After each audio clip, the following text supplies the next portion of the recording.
El primero de la mañana. Con Analía Soria y Claudio Ponce de León. Más escuchás, más te informás. Bueno, se vienen 2 semanas complicaditas en materia de debate político. Un debate que no está construyendo nada, ¿no? Pero bueno, debate al fin. Es importante poder establecer cuál fue el espíritu, digamos, el por qué y para qué se creó la figura constitucional del veto presidencial. Y para eso vamos a hablar con quien no necesita de mayores presentaciones, como es el constitucionalista, el doctor Eduardo Barcesat. ¿Qué tal, doctor Ponce de León? Lo saluda. ¿Cómo va? ¿Qué tal? ¿Cómo le va? Bien, bien. Bueno, pregunto, ¿cuál es el espíritu por lo cual fue creado esto del veto presidencial? ¿Fue para ser utilizado en una vez, digamos, extrema, cada tanto? Las cosas extremas no suceden cotidianamente. Uno entiende por lo menos que esa es la teoría. ¿O fue para intentar dirigir, manejar un Congreso a través de una minoría? Bueno, en realidad es un resabio monárquico, en el sentido que la última palabra la tiene el rey o monarca. Y esto obviamente se cuestionó bastante en la reforma constitucional del año 94, pero las fuerzas mayoritarias del Pacto de Olivos, es decir, peronismo, radicalismo, optaron por mantenerlo a pesar de, repito, estas objeciones fundadas, objeciones respecto a que era un resabio de los principios feudales, trasladado a la Constitución y que lamentablemente no alcanzaron las fuerzas. En el año 94 hubo una votación muy reñida para mantener el Poder Ejecutivo. Ninguna fuerza se discutió lo de la amnistía, que es donde el Congreso de la Nación valora las situaciones excepcionales y puede dictar una amnistía. Pero el debate, cuando llegó el tema del indulto, repito, fue ganado por el resorte que se reserva a un sistema presidencialista que no ha sido amortiguado por la reforma del 94, sino que al contrario se le ha dado la facultad de los decretos de necesidad y urgencia, que aún puesto bajo circunstancias excepcionales y muy difíciles efectivamente de satisfacer para dictar una medida de esa naturaleza, los gobiernos lo toman como que es un piedra libre y lo ejercen con piedra libre. Es decir, no les interesa las restricciones, ninguno de los condicionamientos, que sí se pusieron, y hay que valorar dentro de todo ese gesto, pero quedaron como gestos. En la medida que existe el Instituto DNU, va a ser siempre un instituto de abuso. Bueno, creo que esto demuestra las limitaciones de las reformas constitucionales cuando se hacen por acuerdo de caudillos políticos y no cuando es una iniciativa que se gira al pueblo de la nación para que lo debata en todos sus organismos sociales, sindicales, universitarios, académicos, etcétera, para luego proceder a elaborar un texto constitucional. Hubo afortunadamente aciertos en la convención, como la incorporación de los tratados internacionales de derechos humanos, el Instituto del Amparo, que involucra el habeas data y el habeas corpus. Bueno, creo que hubo temas importantes, pero, repito, el hecho de ceder a la prepotencia, en este caso del Pacto de Olivos, llevó a que lamentablemente este instituto excepcional del veto fuera una facultad remanente y además con la ampliación de que puede ser bajo el nombre objeción, un veto parcial.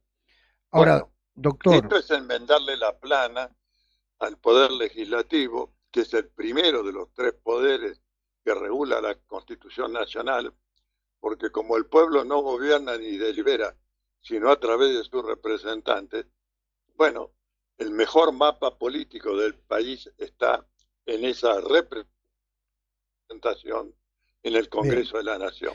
ahora, Espero que doctor, los señores ¿cómo? diputados y senadores ejerzan la incumbencia que tienen de insistir con esta mayoría calificada, que es 2/3 de los votos de los integrantes presentes, insistir en las leyes que sancionaron con holgada mayoría y las conviertan automáticamente en ley de la nación. Igual que el Poder Ejecutivo se abstenga de publicarlo en el boletín oficial, porque eso generaría un conflicto de poderes que, por supuesto, solamente podría terminar en el enjuiciamiento y remoción del Poder Ejecutivo Nacional, Bien. no por abusar de las facultades y violentar el texto constitucional. Barcesat, con este presente o por este presente, ¿cómo hacemos hacia el futuro para que esto no siga sucediendo? Porque en mi criterio, usted es el especialista, me corrige en todo caso, se termina con el auténtico espíritu demócrata de un Congreso que definan las leyes por mayoría, digamos. Es decir, cualquier presidente con una simple mayoría de 87 manos se impone por el resto del cuerpo. Me parece que no es el espíritu del Congreso en sí mismo, ¿no? Bueno, yo veo que el Congreso está dando muestras de recuperar esas facultades que fueron usurpadas, esta es la palabra correcta, por el Poder Ejecutivo, primero con el decreto 70/23, que ese engendro normativo que trastornó la vida económica del pueblo argentino, el que generó el alza indiscriminada de precios en materia de alimentos, en materia de provisión de servicios públicos,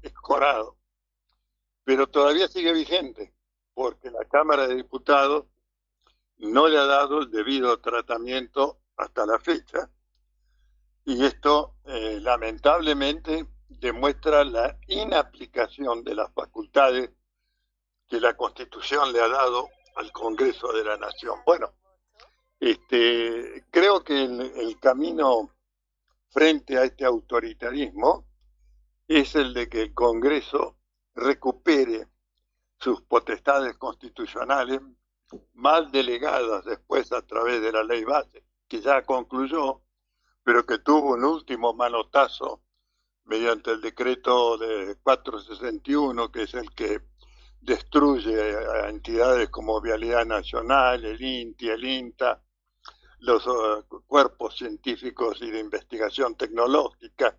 Bueno, todo eso amerita, sé que está en proceso de realizarse, la anulación de ese decreto, porque hiere lo que resta del Estado-Nación. Claro que, como ha dicho el propio presidente, él es un topo que ha venido a destruir desde dentro el Estado, dejando intocado, y además de intocado, enriquecido, los sectores dedicados al espionaje y a la represión. El resto, todo lo que hace a los clásicos servicios estatales, educación, salud, justicia, está por el piso en su orden presupuestario y en su efectividad. Bueno, esto implica que en las elecciones de septiembre y octubre, el pueblo, que comprendo las razones de su escepticismo, de su falta de interés político, porque no le ha ido bien con este gobierno para nada, y tampoco le fue muy bien con el anterior, así que está como diciendo, bueno, venga quien venga, nunca nos dan nada que sea de beneficio para el pueblo. Bien. Bueno, pienso que hay que vencer ese escepticismo y votar a aquellos sectores de la representación popular que han sido fieles a los compromisos que la Constitución establece.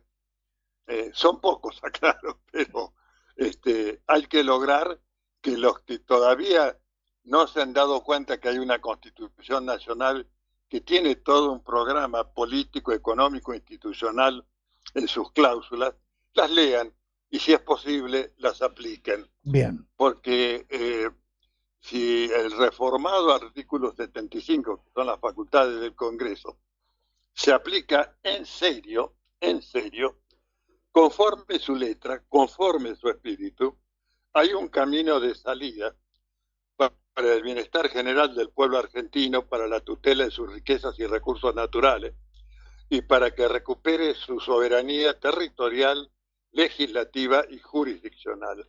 En este momento no tenemos nada de eso.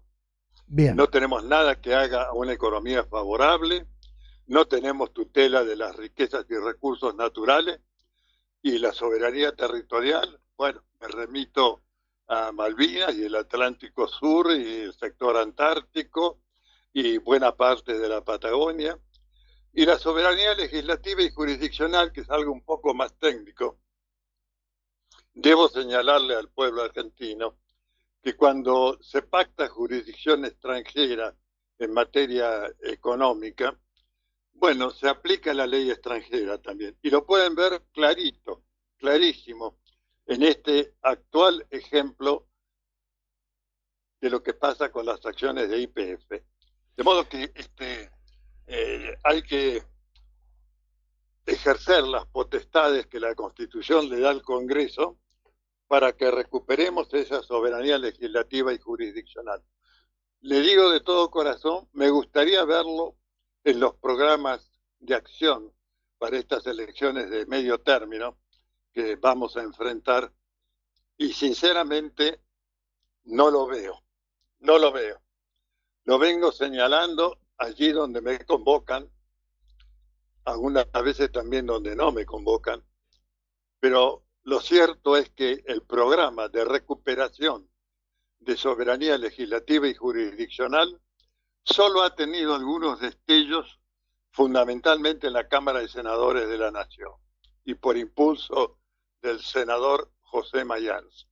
Pero esto tiene que ser un plan, un programa de acción de recupero constitucional para que salgamos de esta situación, de un lado, de anomia por falta de una institucionalidad previsible y de deterioro de las condiciones de vida que nos están llevando a un genocidio económico.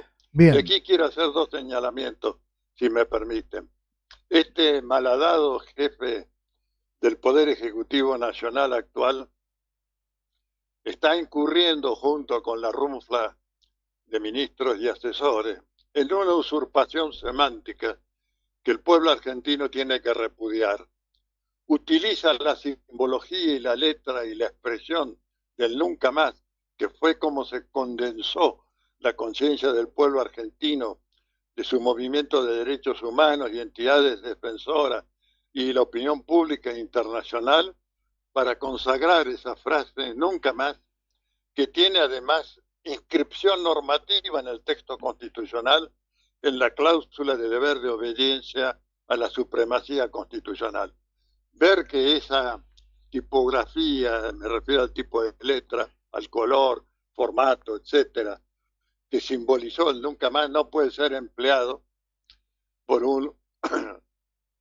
un poder ejecutivo que avasalla el Estado de Derecho, apropiando las atribuciones que le corresponden por el texto constitucional al Poder Legislativo y sometiendo, tal vez gustosamente para muchos de ellos, al Poder Judicial a sus dictados.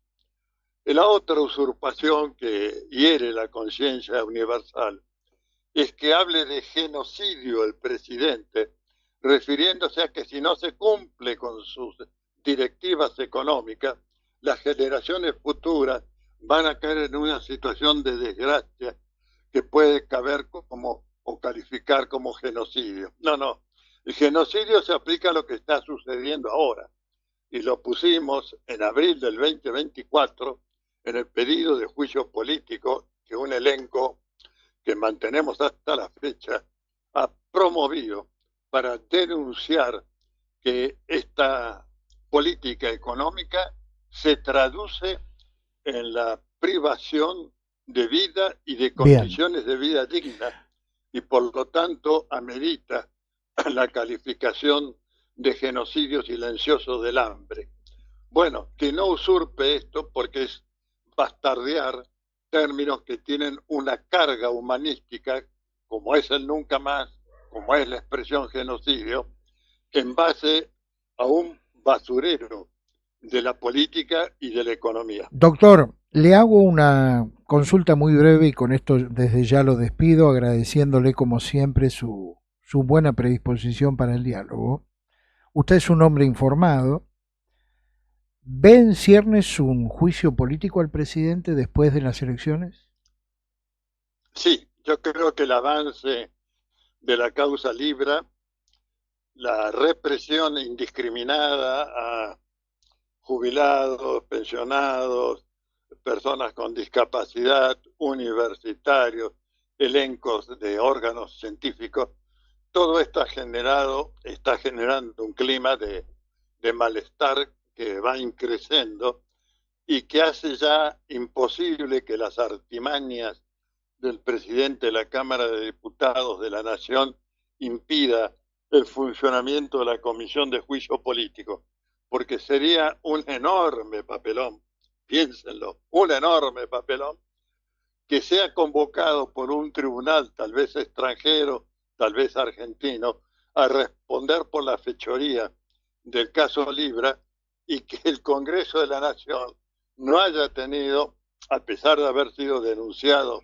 oportunamente, inmediatamente, diría, todas estas fechorías y no haya iniciado el proceso de investigación para remover del cargo al presidente y a todos los responsables con cargo ministerial que hayan tomado intervención en esto. Bueno, creo que efectivamente el pueblo argentino y su institucionalidad tiene una expectativa de recuperación, pero esa expectativa tiene que ser alimentada también en el proceso electoral, porque hasta aquí, en estas elecciones medias, el único que ha ganado y puede jactarse es esa masa indeterminada, que son los que se abstuvieron de concurrir, los que votaron en blanco o hicieron votos nulos.